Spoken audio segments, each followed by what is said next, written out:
brought to you by Palvi Agrico. आता शेतीसाठी जे काही लागणार ते घरपोच मिळणार, तेही मोबाईलच्या एका क्लिकवर.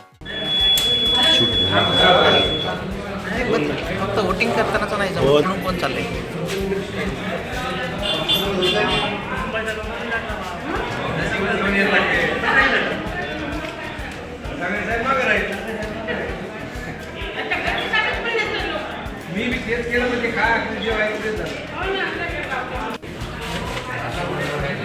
राष्ट्रपती बाळासाहेब ठाकरे यांचा विजय असो.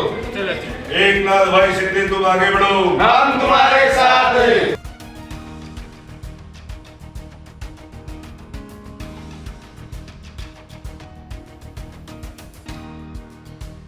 हिंगोलीमध्ये नगरपालिकेच्या मतदानासाठी सुरुवात झालेली आहे आणि शिवसेनेचे आमदार संतोष बांगर सहपरिवारासह त्यांनी मतदान केलेलं आहे. नुकतंच आता मतदान झाले. दादा, काय आव्हान करणार आहात मतदारांना? तुम्ही आता मतदान केले.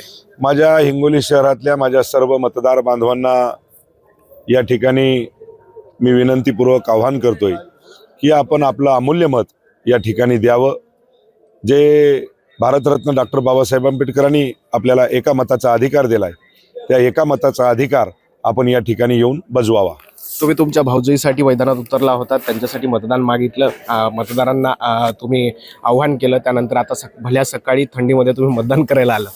मला असं वाटते की भाऊजाईसाठी नाही, एक शिवसैनिकासाठी या ठिकाणी मी सर्व हिंगोली शहरामध्ये सर्वांना प्रचारार्थ या ठिकाणी भेटीगाठी झाल्या आणि अतिशय चांगला प्रतिसाद माझ्या मतदार बांधवांनी मला दिलेला आहे. महाराष्ट्रामध्ये एकूणच चित्र जर बघितलं तर महायुती वेगळी लढली, अनेक ठिकाणी आरोप प्रत्यारोप झालेत, त्याच्या बातम्याही मोठ्या प्रमाणात झाल्यात. आता काय विश्वास आहे? अजिबात काही विश्वास नाही. या ठिकाणी शिवसेनेचा धनुष्यबाणावरचा माझा उमेदवार या ठिकाणी संपूर्ण निवडून येणार आहेत. मला ठाम विश्वास आहे. काय वाटतंय एकूणच मतदारांना काय आव्हान करणार आहात? काय मतदारांना आव्हान केलेलं आहे. मतदारांनी तुम्हाला सांगतो की खूप मोठा प्रतिसाद दिलेला आहे आणि उद्या तुम्हाला कळून चुकेल की या ठिकाणी शिवसेनेचा विजय हा निश्चित आहे. तर हे आमदार संतोष बांगर होते आणि सहपरिवारासह त्यांनी या ठिकाणी मतदान केलेलं आहे आणि हिंगोलीतील मतदारांना त्यांनी आव्हान केलेलं आहे की मोठ्या प्रमाणामध्ये मतदान करावं आणि आपला मतदानाचा हक्क जो आहे तो बजावावा. कॅमेरा पर्सन सुदर्शन पाटील सह ज्ञानेश्वर उंडाळ, मुंबई तक, हिंगोली.